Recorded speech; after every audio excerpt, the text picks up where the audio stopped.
Ever tried driving through a Nairobi downpour with wipers that squeak louder than your car stereo? Hey Kenya, Robert here from RevAndShift, and today I am showing you how to change your wiper blades in under 60 seconds. It is easy, cheap, and critical if you want clear vision on these crazy roads.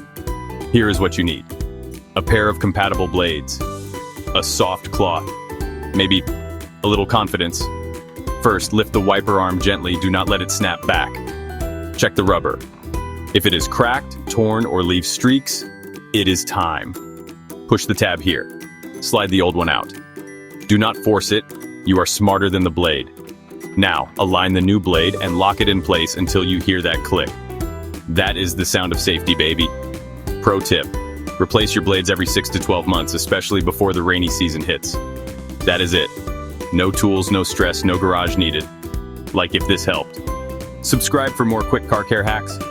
Got a question? Drop it in the comments, I got you. This is RevAndShift. We make motoring smarter, simpler, and Kenyan.